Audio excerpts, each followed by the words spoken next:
welcome to the Ballet Help Desk podcast. My name is Jenny, and I'm joined by my co-founder, Brett. We are both proud ballet moms who met backstage at our children's recital. During our kids' training, we found that resources were limited. We relied on Dance Magazine and fellow parents in the lobby for information. Now that our children are embarking on their professional careers, we're excited to share our combined 20 years of experience as ballet moms with all of you. We'll be bringing in experts to help make sense of this complex world of ballet training.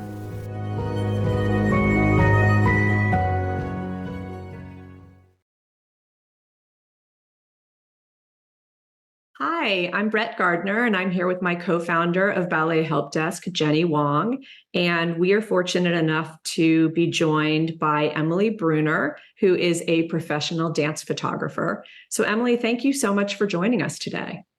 Oh, thank you for having me. I'm so excited to be here and to talk with you guys about things that I love. Great. So it's almost summer intensive audition time. I can't believe it. I feel like everyone's kids just came home from their summer intensives yesterday, but that time is coming around again. And it means dancers are taking headshots, getting that perfect first arabesque, and even filming videos to send in. So we'd love to talk to you first about photos for summer intensive auditions. As a professional photographer, what advice do you have for students when they're taking their audition photos? I think the first thing to keep in mind is that audition photos really serve as a first impression for meeting the company or the school that's holding the audition. So you want the photos to be genuine and authentic. You want them to reflect who you are as a dancer right now, both in terms of your technique and kind of your inner spirit. You want to really just keep that in mind. Authenticity is super important. And remember that in a lot of cases, this is the first way that a director is going to see who you are. Do you need a professional photographer to shoot these? Sometimes you do, and sometimes you don't. So I think it depends. If you are auditioning for a student level kind of program, a summer intensive, or maybe a traineeship, something where everybody coming into it is a student as well, I don't think you really need to have professional level photographs. If you are auditioning for something in the professional world where some of the people doing the auditions are already professionals, I think in that case, it is advantageous to have professional photos. You want to look the part. You want to look like a professional and really put your best foot forward. So I think in that circumstance, it is good to have professional photos. And there's other times, though, where even a student might benefit from it. I think in particular, in a situation where the dancer feels like they don't have somebody who can take those photos for them. You can't really you can't do these as selfies. You can't set up your phone with the self timer and do it. So if you don't have a teacher, a knowledgeable teacher or fellow dancer or parent or somebody who can take those photos for you and get the feedback and work with you while you're taking the photos to make sure that the photos that they're taking are showing you at your best. If you don't have somebody who can do that for you, then hiring a professional who has a lot of experience in dance photography in particular is a good idea. That's really helpful, especially because dancers are perfectionists. We all know that. And so having somebody who's knowledgeable, I think would shorten that time period, which kind of leads to my next question, which is, how does a dancer determine when the photo is good enough to submit? It's going to be really, really hard to get your absolute best, in a photo.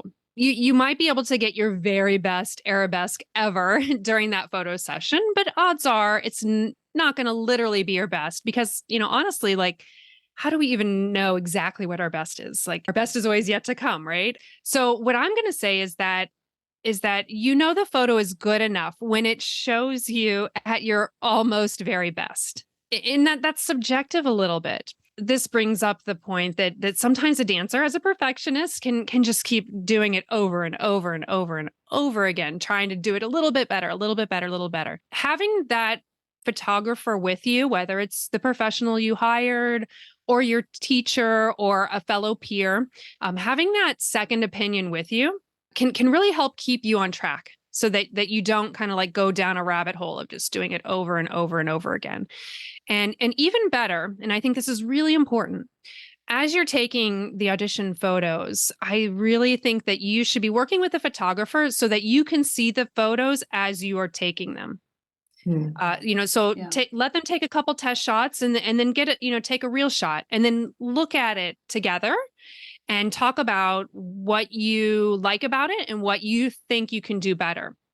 So in a very analytical kind of way, analyze the photo and then build it up from there and work on it. But you really do need to have somebody with you, supporting you through that. It's not something that you can do alone.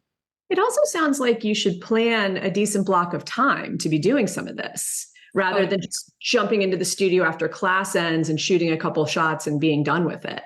Yeah, this is not a 10-minute thing. Right. I mean, depending upon how many shots you need. The headshot, like a headshot is not going to take as long as taking a photo of the arabesque or even something that seems like maybe it's easy, like a tendu. I budget about 10 to 15 minutes per pose.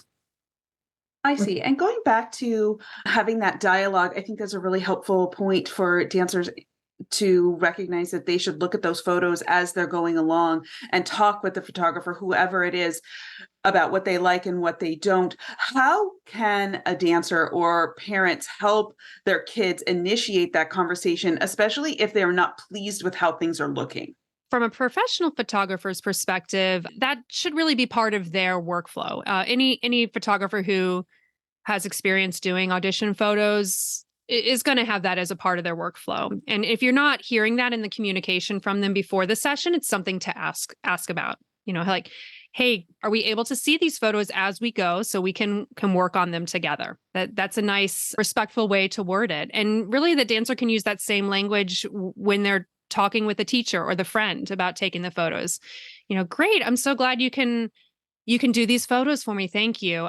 As we're working on them, will I be able to see the photos as we go so that we can talk about what's working and what we want to improve on?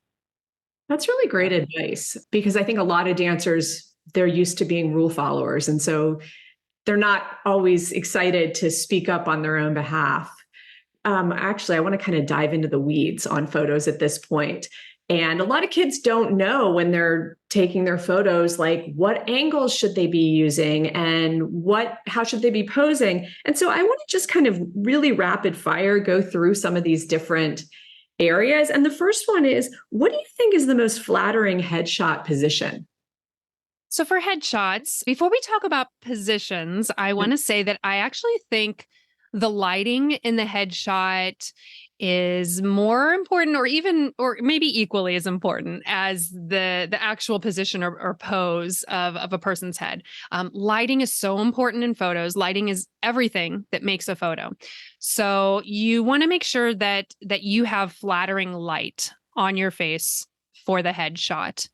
And what that usually means is whatever the light source is, whether it's a flash from the photographer's lights or a window, that's into the studio, or even just like the open sky outside. You want to make sure that light source is like facing the dancer, or I guess make sure the dancer is facing the light source so that their face is lit. You want that light to be pretty much just a little bit above eye level, angling towards them.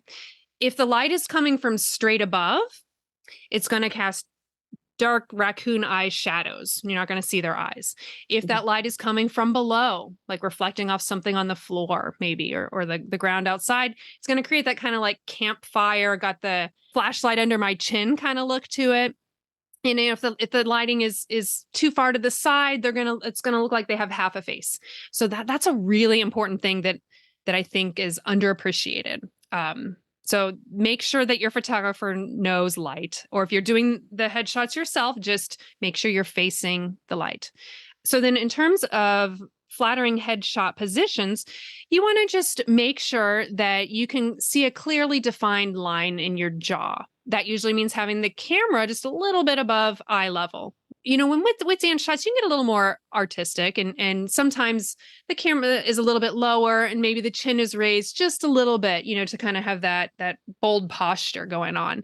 But you want to make sure that you can see the line in the chin. So having the face forward a little bit so it's not coming back into the neck, and positions are really subjective based on the shape of a face. Mhm. So I would suggest trying several different subtle angles of moving the head to one side, moving the head to the other side, lifting the chin up a little, lifting it down a little, tilting a bit to the side or the other side. And then you also want to think about your shoulders because they're an important part of a headshot too. So you want your posture and your shoulders to be excellent. You want to make sure that the line, that there's no tension in your neck and that the line in your shoulders is nice and proportional, that one shoulder isn't like looking giant while the other shoulder's far away from the camera looking tiny in the background. So there's always the big debate, should I smile or should I not? What do you think about that in terms of a headshot? I'll try to be decisive. I don't want to have a bunch of it depends answers. But if you're a student auditioning for a summer intensive or a student training program, I say smile. Show them your personality. You don't need to smile more than you normally would, but show them that you're happy to be there. So I think in that case, a smile is best. If you are auditioning for professional level positions, I think it's good to have both a smiling headshot and a more serious headshot, to have both of those in your portfolio. And you can pull out whichever one you feel is more appropriate to send into that particular company. You want to look the part. You want to look like you are the kind of person who would fit into the artistic vision there at the company. So I think in that case, it's good to have both. I think that's great advice. For girls, hair up or down, and why? For ballet, especially students, hair up. You want to look like you're going to look like at the audition. Right. Those headshots are going to be used to identify you and perhaps recall who you were from the audition. So I would say hair up for ballet auditions, especially for students. For contemporary kinds of auditions, you can do hair down. I think that's okay. And for professional companies, again, this is not as clear cut. I think it's good to have both options in your portfolio. I think a lot of times you're probably going to be using the hair up headshot. But if you're there, especially if you're hiring a professional and you're taking the time to get ready for the session and you're at the session, you might as well do both versions. So you have them when you feel like the hair down one would be more appropriate. I think that's great advice and very practical for parents to really help them navigate this, especially when it's their first time. So for boys, should boys use hair product or no, and why? An important thing with the headshots is that the photo looks like the dancer actually looks. And this applies to women and men both. And then for men, I think that the hair needs to look intentionally styled. So if your hair is on the longer side or like really full bodied, then I think some product in the hair is a good idea. If your hair is really, really short, then I don't think it's necessary. But thinking about it from the perspective of we want the hair to look intentionally styled, not just like this is just how my hair is today, then that will lead you to however much product you feel like you need to put in. That's really helpful. A lot of times my son would go to summer intensive auditions and I would hand him a comb before he walked in. So good call. Yeah, he needed it. So I want to talk about first arabesque photos, particularly for girls. When they're shooting their first arabesque photos, do you recommend that they do it on point or on flat? And really, what's the age split between when it should be on flat and when it should be on releve? So first of all, you want to do whatever the school or company specifically asked for. So if they were specific enough to say on releve, then do it on releve. But aside from that, it's really based on your current ability level and how secure you are in your point shoes. If you just started on point, then do the arabesque photo on flat. If you've been on point long enough that your foot and ankle and leg, that everything is really nice and secure and able to support you, through doing an arabesque multiple times in a row, and you have enough control and support there to be able to fine tune that supporting leg and how turned out it is, for example, then if you have all of that nice and securely, then doing it on point is what I would recommend. What are some of the other things that you should be considering when you're doing your poses? You want to be considering your best technique. Technique really is above all else in audition photos and really any kind of dance photo. So when it comes to the technique, like what does that mean exactly? You really want to start thinking about it kind of like building it from the bottom up. You want to start thinking about your supporting leg or legs, whatever the pose happens to be, making sure that your turnout is at a good spot for you. You don't want to overdo it, but you certainly don't want to underdo it either. So starting there, kind of thinking about one thing at a time in regards to your pose. So you start with that supporting leg, then you can start to think about your hips. You can start to think about your torso and your posture there. Then you can move on to your arms and then your fingers, your hands. And then you can move on to your head position, and how high do you lift your chin? And then lastly, thinking about your expression on your face. And one little tip that I like to do, because everybody forgets about their expression on their face. And it's not the most important thing, but once you've built up the shot and you feel good about everything, just before you do the pose, before you do the arabesque or whatever you're doing, just put your expression on, like start with that expression going on your face. And then you don't have to think about that part of the pose. You can then focus on all the other parts. Oh, I think that's fantastic because you are thinking about a million things at once. The last thing you forget to do is either look like serious or happy or joyful, whatever you're trying to portray. And I do wonder about that. My daughter went back and forth. Some of her years in her first arabesque, she was like smiling like crazy, and sometimes she was like very, very serious, like I am a ballerina. And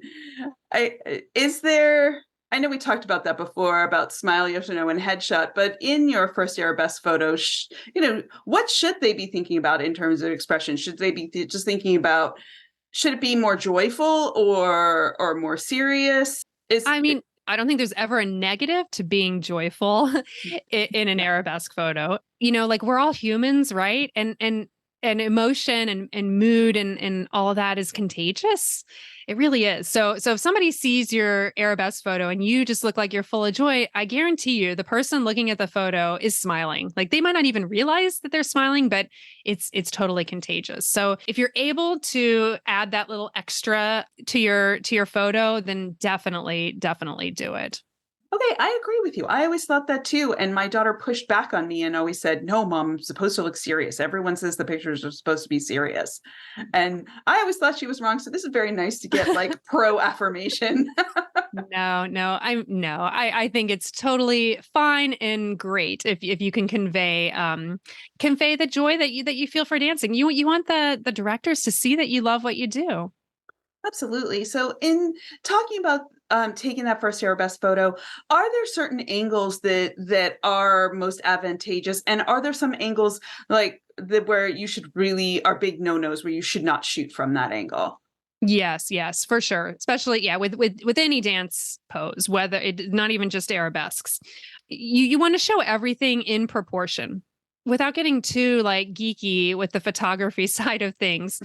Different camera lenses, different, like whether it's like a zoomed in kind of a lens or a wide angle kind of a lens, different lenses will distort body parts and make certain things look bigger than they really are. Other things look smaller. So first of all, you want your pose to be flat. You don't want like one arm coming towards the camera and one arm going back away from the camera, because then the arm coming towards the camera is going to look really big and the arm going back away is going to look tiny. So you kind of want to flatten your pose a bit. And then with the angle of the camera, you want it to be around waist height. And you want the camera to be as far away as you possibly can have it. Without, while you're still filling up most of the camera or most of the photo. You don't want like the person taking the photo to be 2 miles away and you're a tiny speck in the distance, but you want them to be far enough away that you are proportional, that you're everything looks the size that it should look. And then having that camera lens at waist height also just keeps everything nice in proportion. So you don't want the person to be shooting from above. You definitely don't want that. If the camera is like from above and kind of angled down, your legs are going to look shorter than they really are. You don't want that. And kind of the opposite, you don't want the camera on the ground, like angled up. Then your legs are going to look freakishly long. You just want everything with audition photos in particular to be super accurate and authentic. We don't want any manipulation going on there. We want the directors to be able to see you as you really are. I think that is really terrific advice, especially about the manipulation part, because so many people do that editing to make themselves, really elongate. And I think that's an excellent tip, because you really do want to present yourself in the most realistic way possible while enhancing everything you have.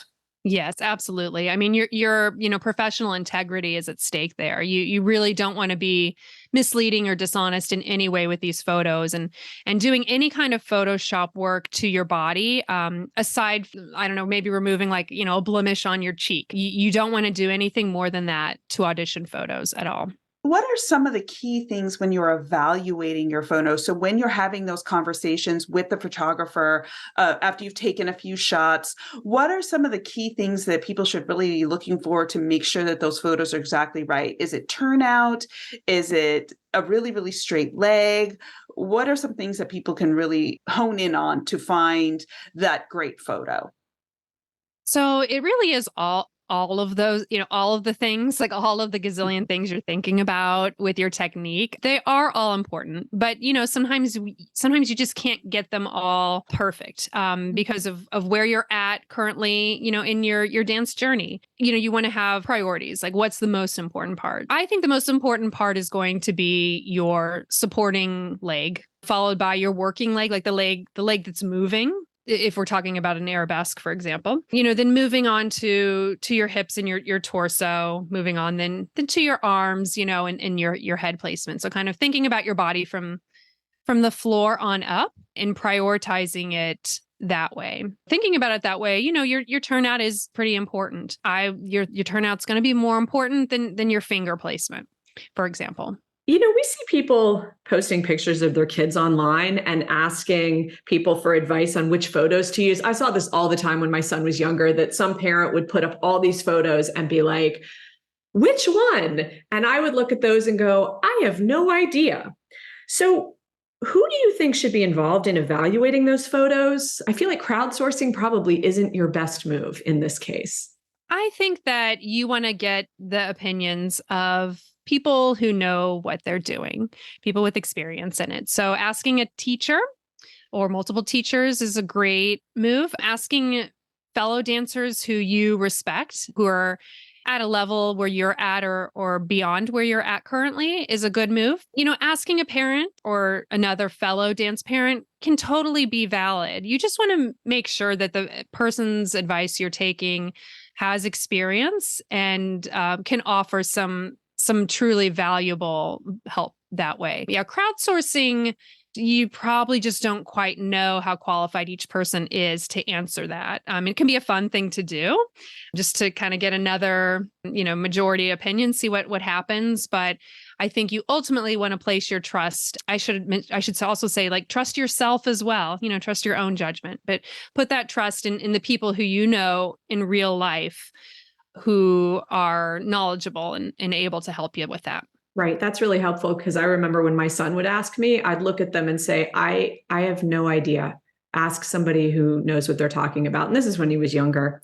So I want to turn to all of these artistic photo shoots that kids do. You see them all the time. What's your opinion on using one of these kind of fun artistic photo shoots as some of the photos from it for audition photos? Or are you better off just kind of doing straightforward shots in the studio?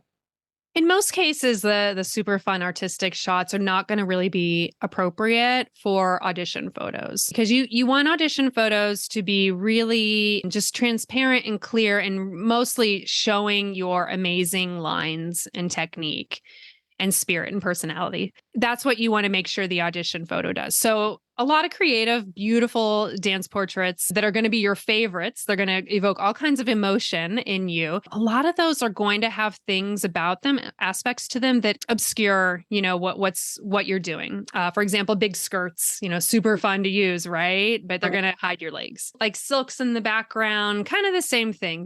They're going to just take away the attention from you. Yeah, like a beautiful, let's say you're posing, I don't know, like in a beautiful like valley with mountains all around you. It's just not going to do you justice. It's not going to put all the spotlight on you. And also sometimes some super creative, beautiful lighting can get in the way and obscure your lines. So you want your audition photos to be distraction free. You want your body to be visible, not obscured by clothing. And you want the lighting to be in a way that shows you. You can get creative with the posing. Well, sometimes, especially summer intensives, they're going to ask for very specific poses and you can't get creative there. But once you move on to professional auditions, a lot of times they're just asking for a shot, like they're not specifically asking for one particular pose. So that gives you a great opportunity to really show your own strengths. And you don't necessarily have to have your arms just so. Like you can be a little bit creative with those types of photos in the posing, and certainly be creative, with your personality as it's showing. I would say in most cases, the super beautiful, fun, creative shots are just not going to be appropriate for auditions, and also performance, like shots taken during a performance where you're in costume, and those are usually not going to be appropriate for auditions either. Okay. So parents, get your kids into the studio to do their audition photos, I think is the takeaway, right? Yeah. Okay. Whether it's a photography studio or the dance studio, if neither of those are options, clear out your dining room, wherever you've got a supportive, safe floor and space above. So actually maybe not the dining room if you have a chandelier, and do it there. Okay. No, that's great advice. So we talked a little bit earlier on about when to bring in a professional photographer. Some programs only base their admission on photos that are submitted. So you had mentioned before bringing in a professional photographer when dancers are getting ready to audition for companies makes a lot of sense, but it's not always necessary for summer intensive auditions. How does your advice change when it's really only photos that are being used? For example, like Royal Ballet only looks at photos when they're doing their admission considerations. I'm going to say you actually still don't necessarily need a professional, but you do need to make sure that you have the kinds of things that a professional dance photographer can give you. So you want to have a knowledgeable person behind the camera, who's going to be able to work with you, help support you, and use the right kind of camera angles and lighting. You want to make sure that you've got a space that's clear of distractions and safe for you. That doesn't necessarily mean professional. You need to really make sure that you have those things helping you. You definitely, can't put the camera and do some kind of a selfie or have someone taking the photos for you that they just don't know what's going on with dance. Mm-hmm. Because auditions typically happen only in larger metropolitan areas, so many dancers don't have access to being able to go to in-person auditions. So we're going to switch a little bit to when you're shooting a video audition. What are some key pieces of advice you would give them as they're shooting that video audition for submission? A lot of the advice would be very similar to what you need for successful audition photos. You want to make sure that you are giving the school or company what they've asked for. So you want to read really carefully the different requirements that they have for that video and make sure that you're executing that. You want to wear a leotard. You don't want to wear a skirt or dress, street clothes or costumes. Keep it keep it to the same kind of wardrobe you would wear in an audition. Film it in a place that you're safe. What that means is like a safe, level, even floor and enough space around you that you can perform and move, especially with a camera filming you. So you kind of need like a little more space than you think you might need for that camera. If you're in a room that's too small, you're going to get cut off. The camera's going to be too close to you that you're not going to, your hand's going to be out of the frame or your foot's going to be out of the frame as you move across the floor. You've got to make sure that your location is carefully planned. And like if you're still a student training somewhere, a lot of schools will be able to make some kind of arrangement with you to use one of the studios in their off hours. You might have to pay a little bit to do that, but that's something you want to ask for. You can't do these audition videos outside, or unless you've got a giant like ballroom in your home, you probably can't do them at home either. So the location is really important. You want to make sure that your lighting is good, just like I was talking about with the headshots. You want to make sure the light is shining on you, and the light, whatever it's coming from, is not shining from behind you. So in a lot of dance studios, that could be windows to the outside. So you want to put the camera so the windows are behind the camera, so that you're not like backlit. Because if you've got big windows behind you, they're bright, and then you're just a shadow, and it can be really hard then to see the finer details in what you're doing. Those are the things that really come to mind with making sure that you're set up for success with your video. Everyone has a spectrum of their own ability, right? I was not able to help my daughter at all because I'm not very good at that kind of stuff. So, we had several conversations about should we be hiring a pro videographer? So what are the pros and cons to hiring a professional videographer to shoot those videos? Is it worth it to do that even as a student? In most cases, I'm going to say it's much better to even pay like a dance teacher to film it on your phone, or a peer who is at your level. As few photographers specialize in dance, there's going to be even fewer videographers who specialize in dance. I mean, like really not very many at all. So if you're hiring a professional videographer, you're hiring who's not experienced in dance. You're basically hiring somebody to like take the video for you, but they're not going to be able to help support you through the dance side of it, if that makes sense. And the most important thing here is your dancing. That's going to be much more important than the lighting or whatever camera is being used to do the filming. Videography is going to also be more expensive in most cases than photography because of the time involved. The time involved to take the video, as well as the time involved to edit the video and put it together. So I think in a lot of cases, unfortunately, it's going to be cost prohibitive. If you are in a position where you really do need somebody kind of like a third party, who's not like emotionally involved to do the filming, and you can find somebody who is affordable, then in that case, it could be helpful. But I would also say bring along a friend, a dancer friend, to, maybe even like take turns. I don't know, just to kind of have somebody there to support you through the dancing side of it. I mean, Abby and Sam did that for each other for years, where they helped each other film, they helped each other take each other's photos.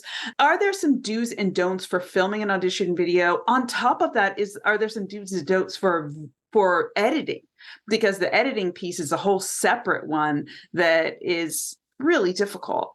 Do's and don'ts. So you want to make sure that you can be seen clearly. So you're in focus, the light's good on you. You want to make sure that your limbs don't get cut off as you move around the floor. You could do some test shots, to make sure that you stay within the camera frame the whole time. You do want to make sure that camera angle is at around waist height. A lot of dancers are going to kind of DIY their video to make sure you're at waist height and that the camera is not like tilted, one direction or the other. It can be totally worth investing in just a really inexpensive phone tripod. Just, they're not going to cost much at all. And you can just prop that up on like a stool, or stack some books on a table, or whatever's there in the studio. You can just stack it on things to get it the right height. If you're in a pinch, and you can't do that, I've dancers who have just taken the phone and kind of propped it up against like a glass, or, you just want to make sure that you've got something secure. You don't want the phone to fall over also while you're filming. Wouldn't that be the worst? Like you're filming and you're doing so great, and then the camera flops the phone falls over. Oh, that would be awful. You want to make sure that you actually press this. That reminded me. You want to make sure you actually do press the record button and that it's recording. I know sometimes that happens. So that's a seemingly obvious one, but just, take the time to just make sure the recording is actually going. You can always cut that part out. Make sure you have time. You have time to do the video, that you don't feel pressured. Most people are going to do a few takes on whatever they're doing. You want to give yourself wiggle room. You don't want to add any pressure, because doing a video, I think in a lot of ways adds much more pressure than doing an in-person live audition, because with the video, you could redo it. You could redo it again and again and again. And you're trying so hard to get it perfect. And I think that's a totally different mindset to when you're in an audition. When you're in a live audition, you're in the moment and you're just not, I don't know. It's just different. It's a different kind of pressure, right? So that's a don't as well. Don't refilm it 100 times. You've got to stop yourself at some point. So be reasonable and know your limits. You don't want to wear yourself out. You don't want to beat yourself up and get down, because the video is just not, it's not going to be perfect. It's not. So you gotta draw the line somewhere there. So do not expect perfection. And then with the editing, you want the editing to be as simple as possible. So this is another reason why a professional is not really required. A professional is going to help you create an emotion and tell a story and do all kinds of fun things with the editing and, filters and color grading. But with this is a utilitarian video, extremely utilitarian. So you want your editing to just be clear and cut. You want as few, splices as possible. You're doing a variation, you're going to film it in one take. Don't do cuts in the middle. When you're putting together your bar work, I think in that case, you can do a cut or two if you need to, especially because different schools, companies are going to have maybe slightly different requirements. And so this way you can kind of put together the different things you need for that particular school or company, but you just don't want it to be excessive. So streamlined consistency as much as possible. Just keep your same hair, your same leotard, if possible, the same location from video to video. If you need to do your variation in one studio and your bar work in another, that's okay. But just as much as possible, keep it streamlined and simple. So on that note, would you recommend trying to do everything kind of in one fell swoop? Because, you were talking about how kids will refilm and refilm and refilm. At some point, you might run out of time. But what's your thinking on maybe doing your bar work one day and your center work the next day versus trying to get it all done in one session? Yeah, I think it's okay to split it up a bit.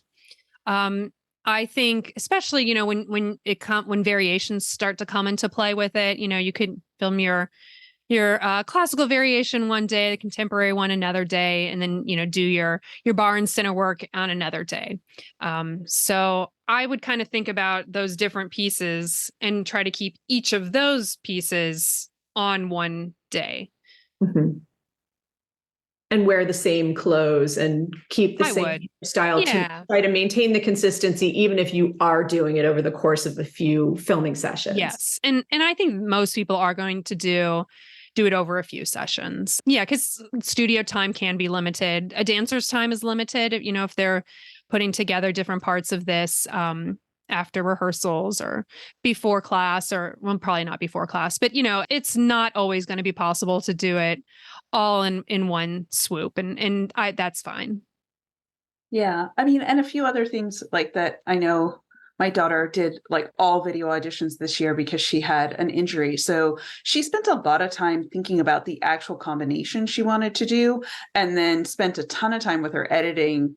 And she did this cool thing where she actually had the batmas. She did them side by side, which shortened up the video an awful lot, because you really do only have about 10 minutes. So there are kind of a couple of cool things you can do to kind of compress your video with making them still seem really clean, but but to shorten it a little bit, because there's always so much you need to fit in. That's a good idea. Yeah. And you don't want to leave, you don't want to waste those precious seconds and minutes on excessive transitions too. So, you can just start. You don't need to have a 10-second transition from one to the other. Yeah. Emily, thank you so much for all of your time today. Is there anything that we have not discussed that you would like to cover or that we haven't asked you? Oh, one thing did just come to mind. When it comes to doing your audition videos or photos, and you're putting in all this time and effort into doing them, I would say do something fun for yourself too. So take a few fun shots, make that a part of the session. Do some kind of just like fun little video for your own, I don't know, Instagram or TikTok. Like give yourself the self-care and the reward of doing something fun as a part of it as well for yourself. And even if it doesn't involve more photos or video, I don't know, just like go get yourself an ice cream after. Just these are a big part of your professional dance journey. You're working hard at it, and you deserve a little reward at the end. I think that's a wonderful place to end it. Emily, thank you so much for joining us today. And where can people find you? I have a website for my photography business, and it's www.emilybrunnerphotography.com. And my last name is spelled Brunner. I'm on Instagram and Facebook as well. Great. Thanks so much for joining us. Have a great day. Thank you. Thank you. If you liked what you heard on this episode, please take a moment and help us spread the word. Follow us and leave us a review on your preferred podcast platform. Tell a friend and share on your social media.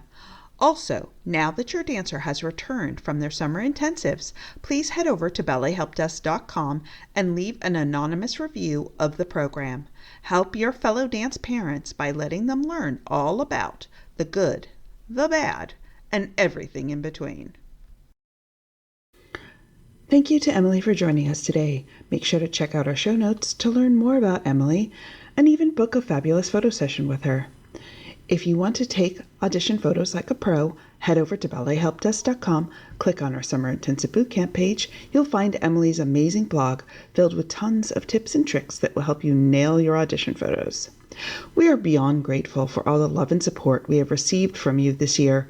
We appreciate each and every one of you and wish you a wonderful Thanksgiving.